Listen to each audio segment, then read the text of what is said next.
The hidden author.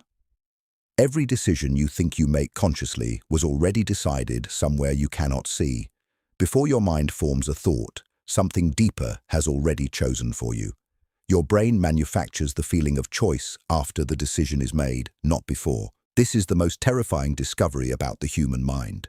Free will may just be a story your conscious mind tells itself to feel in control. Studies on decision-making show electrical activity in the brain seconds before a person decides to move their hand. That means the unconscious moved first, the conscious mind only took credit. Apply this to your life. The job you picked, the person you fell in love with, the fear you can't explain. None of it started in your conscious mind. It started in the basement of your psyche, in a room you've never opened. This is why people repeat the same mistakes, marry the same type of person, sabotage success right before it arrives, because a hidden author is writing the story, and the conscious mind is just the narrator reading lines it didn't write. Once you accept this, you stop asking, "Why did I do that?" and start asking, "What part of me wanted this?" That single shift in questioning is where real transformation begins, because you cannot change what you refuse to see. The shadow you deny. Everything you hate in other people is something you refuse to admit exists in you. This hidden, rejected part of yourself doesn't disappear when you deny it.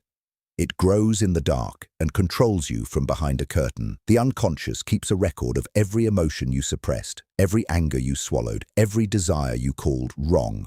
That record doesn't vanish. It waits. It leaks out in your temper, your addictions, your attraction to chaos, your sudden bursts of self-sabotage. The people who irritate you the most are often mirrors, reflecting a trait you buried in yourself years ago. This is shocking because society teaches you to be good, to suppress, to smile, to hide. But suppression is not elimination, it's storage. And stored emotion becomes stored power, power that eventually controls your choices without your permission. The businessman who secretly craves failure to punish himself. The kind person who explodes without warning. The perfectionist terrified of being ordinary. These are shadows escaping their cage. The only way to disarm this hidden force is to face it directly, to admit, yes, that ugly thing exists in me too. The moment you own your shadow, it stops owning you. Denial gives it power. Awareness disarms it completely. The symbols that command you. Ancient patterns live inside every human mind, patterns older than language, older than memory, older than civilization itself.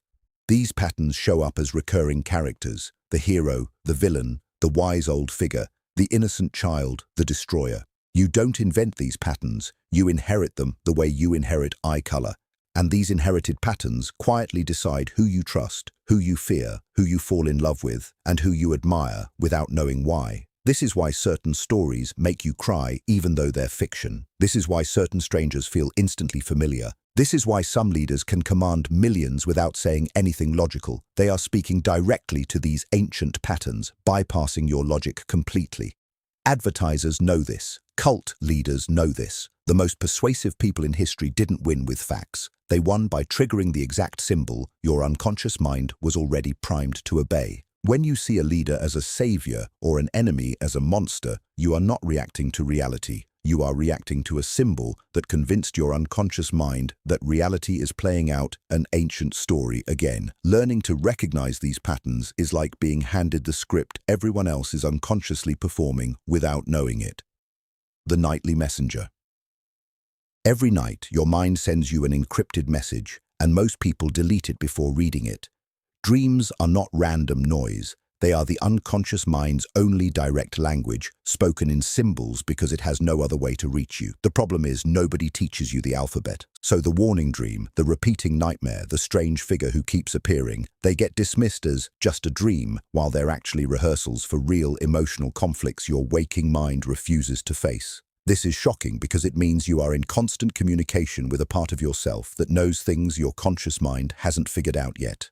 People who felt something was wrong before a disaster, who dreamed of a breakup before it happened, who sensed danger before evidence existed. This isn't mysticism, this is unconscious pattern recognition working faster than conscious logic. Your unconscious absorbs thousands of details your conscious mind ignores, then delivers the conclusion through symbol and story while you sleep. Ignoring your dreams is like ignoring a messenger who has been trying to warn you your entire life. The moment you start listening, actually decoding instead of dismissing, you gain access to information your conscious mind was never fast enough or brave enough to process on its own. The mask that became the face. There is a version of you built entirely for other people to approve of, and the danger is that most people forget it's a mask at all.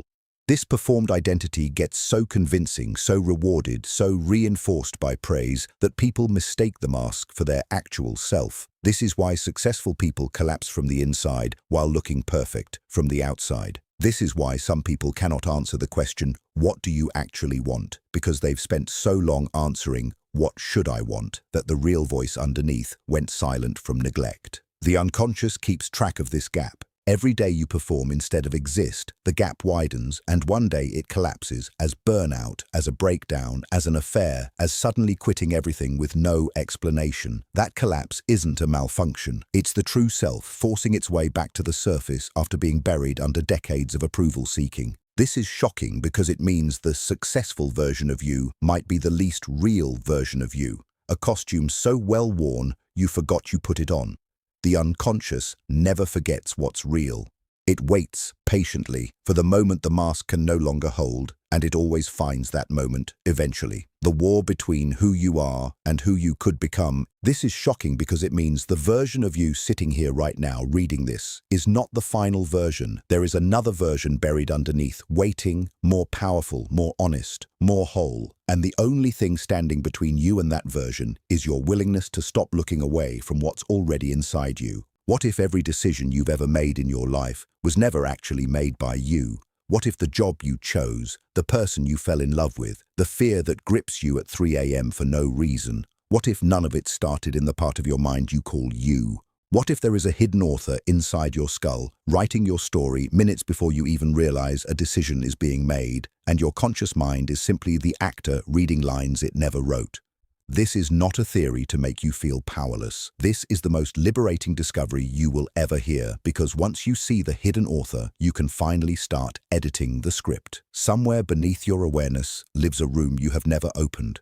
Inside that room are the emotions you swallowed, the anger you called inappropriate, the desires you labeled wrong, the parts of yourself you rejected just to be loved, accepted, liked. You thought those parts disappeared. They didn't. They went underground. And what goes underground doesn't die, it grows in silence, and it waits for the moment it can control you from behind a curtain you don't even know exists. That is why the people who irritate you the most are often reflecting something you buried in yourself years ago. That is why the calm person suddenly explodes. That is why the perfectionist secretly fears becoming ordinary, and the successful businessman quietly sabotages himself the moment he's about to win. None of that is random. That is the unconscious speaking the only way it can, through behavior, when you refuse to let it speak through awareness.